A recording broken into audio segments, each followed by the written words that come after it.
Sampai beberapa waktu yang lalu saya pernah baca kejadian nyata. Ada seorang wanita di Riau, tinggal di Riau, dia orang kaya. Kemudian divonis sama dokter kena kanker darah. Jadi terkena penyakit kanker darah.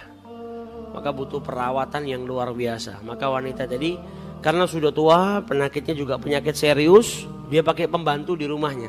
Yang bantu dia keseharian, nyiapkan obatnya, nyiapkan makan, minum. Maka dia sewa seseorang yang bekerja merawat dirinya, orang Indonesia. Orang Indonesia ini bekerja tiap hari nyediakan obat, ngerawat si wanita tua tadi karena dalam keadaan sakit. Tapi si pemilik rumah ini, majikan ini selalu dapetin orang yang bantu dia ini, orang Indonesia ini suka masuk ke kamar mandi. Terus kalau masuk ke kamar mandi lama.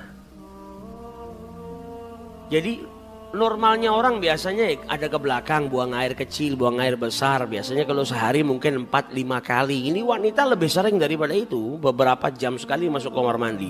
Kalau sudah di kamar mandi lama. Sampai akhirnya dia panggil itu wanita tadi. Saya ini suka ngeliatin Anda dalam sehari itu sering mondar-mandir masuk kamar mandi. Sudah gitu kalau di kamar mandi lama. Kenapa? Wanita ini nggak nuntut. Kau harusnya kerja lebih fokus ke pekerjaanmu. Dia cuma tanya, kenapa kok kau sering mondar-mandir masuk kamar mandi dan kalau di kamar mandi lama? Maka wanita ini malah menangis ketika ditanya.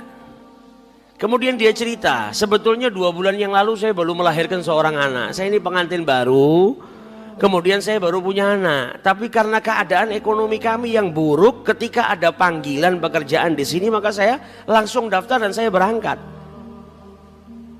Namanya seorang ibu pasti ada kangennya, ada rindunya kepada anak yang 2 bulan, usianya masih 2 bulan sudah ditinggal. Dan saya masuk ke kamar mandi mondar-mandir itu apa? Karena air susu saya itu masih keluar. Dan karena tidak diminum oleh bayi maka kencang yang luar biasa. Maka saya masuk kamar mandi mengeluarkan air susu saya supaya tidak rasa sakit di dada saya ini. Maka si pemilik rumah ini nangis ngelihat ada saudara seagama, saudara muslimahnya yang karena kekurangan ekonomi tadi sampai harus ninggalkan keluarganya, anak usia 2 bulan ditinggal. Dia sedih yang luar biasa ngelihat keadaan wanita ini.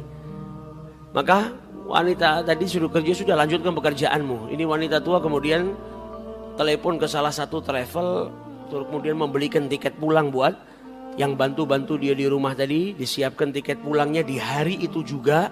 Kemudian dipanggil dari pembantunya, ini tiket pulangmu, kau pulang hari ini supaya kau bisa menyusui anakmu. Dan ini gajimu 2 tahun. Kontraknya 2 tahun ini, dikasih gajinya 2 tahun. Ini gajimu 2 tahun, kau pergi ke negaramu sekarang, pulang ke sana, susuin anakmu, didik anakmu, rawat anakmu. Kalau setelah 2 tahun kau masih ingin kerja di sini, dikasih nomor teleponnya, saya akan terima kau. Yang penting sekarang kau pulang, kau beri makan anakmu, kau rawat anakmu.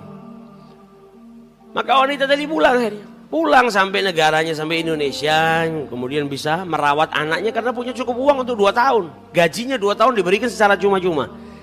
Ini perempuan setelah bantu si pembantu tadi pulang. Beberapa hari setelahnya waktunya check up. Ketika di check up darahnya sama dokter nggak ada penyakitnya, nggak ada kankernya. Sampai dokternya ini bingung, dilakukan pengecekan 2 kali, dilakukan pengecekan 3 kali. Loh, ini perempuan sudah kena penyakitnya parah, kanker di darahnya. Kok tiba-tiba dicek berapa kali nggak ada kankernya, 0%. Maka sampai ditanya sama dokternya, kau ini minum obat apa?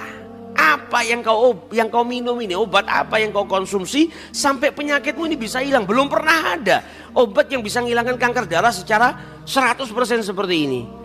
Maka wanita tua tadi menjawab apa? Saya minum obat dari Rasul sallallahu alaihi wasallam. Dawu mardhakum bisadaqah. Obatilah orang-orang yang sakit di antara kalian dengan sedekah.